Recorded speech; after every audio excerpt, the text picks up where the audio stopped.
Section 4.4, Graphs of the Sine and Cosine Functions. This section requires a lot of explanation before we can begin working problems. We know a lot about graphs, and we know how to shift things around. We know horizontal shifts, vertical stretching and compressing, so on and so forth. A lot of those ideas are coming back, but we're going to have some slightly new vocabulary for those kinds of transformations. This is vocabulary that is specific to trig functions. So there are two ways to kind of understand the domain and range of sine and cosine. So first, algebraically, we know that we have this identity, cosine squared plus sine squared is equal to 1. Now, we know that it doesn't really matter what this value is in here. If we square something, we're going to get a positive number or 0. Okay, it's non-negative. Same thing here. Well, if we are adding two non-negative numbers and we get 1, that means both of these has to be less than or equal to 1, because if either one of them is larger than 1, then they're never going to add to 1. So we know that these have to happen. And then this implies that the absolute value of cosine and sine is less than or equal to 1, because when we square a negative number, it becomes positive. And then we know how to solve absolute value inequalities, and we can find that we get the cosine values are always going to be between -1 and 1. Same thing for sine and cosine. So the range of both sine and cosine is -1 to 1.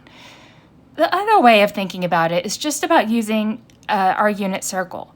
We know that cosine and sine are the x and y values on the unit circle. And we also know that as this is 1 on a unit circle, this is 1, this is 1, that means my x value and my y value, they're never outside of 1 and from -1 to 1. Okay? Now, we also know that for the domain, we can go around this circle as many times as we need to.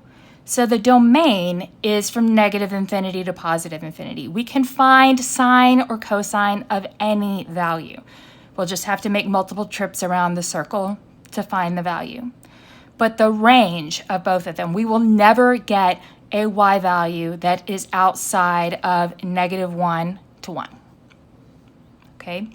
So we know our domain, we know our range of the sine and the cosine functions. Now, let's talk about some zeros. Where do we get 0 for cosine, and where do we get 0 for sine? Okay?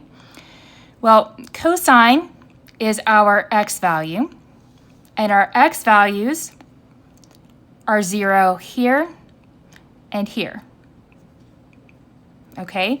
So what angles or our arc length does this happen at? If we're talking in radians, our x values are 0 when we are at pi over 2,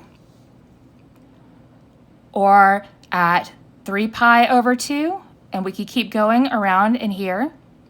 Or we could go in reverse and deal with negative values, and this would be -pi over 2, this would be -3 pi over 2, and so on. Basically,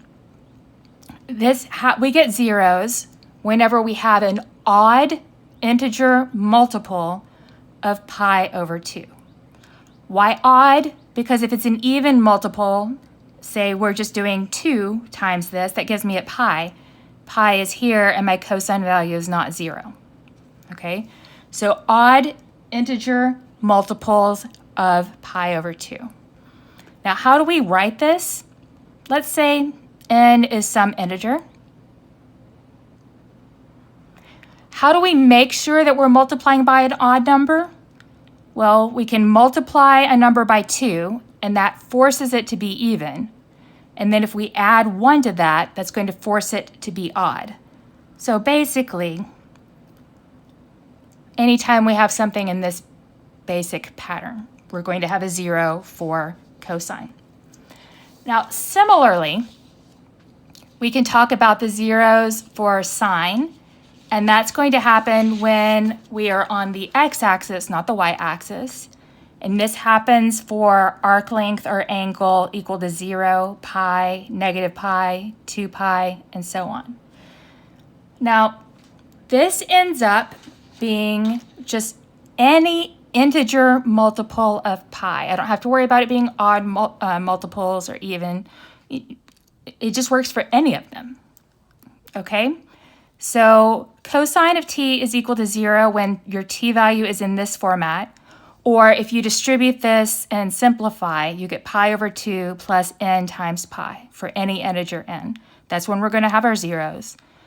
And our sine values are going to equal 0 anytime our t value or our angle is an integer times pi. Okay. Now, from previous section, we talked about odd and even functions, and we know that the sine function is odd and the cosine function is even. Now, what that means when we're talking about a graph is that the sine function is going to be symmetric about the origin, and the cosine function is going to be symmetric about the y-axis. Okay, so that means that if we're able to create a portion of our graph, we can use symmetries to create the rest of the graph. Okay. Now, one more thing about trig functions. We know that as we go around the unit circle, we start repeating sine values and cosine values. And that means that we end up with a graph that sort of repeats itself. A function is said to be periodic if there is a positive number p such that if you add p to your x value, you get the same thing. So basically, does your graph start repeating itself? Okay, and the smallest number p, if there is one, that makes this work is called the period. And the graph of f over any interval of length p is called one cycle of the graph. Now, here I have some images from your textbook. These are just some periodic functions. These are not trig functions. But you can see that this starts repeating itself. From, if I just cover up that part right there, I have the low and the high, and then I could cover it up again, and I have low, high, and so on. Here, this repeats, here, here, here, here, and so on. This zigzag graph, you have above, below, and then it's back to 0, and then that pattern right there repeats itself over and over and over again.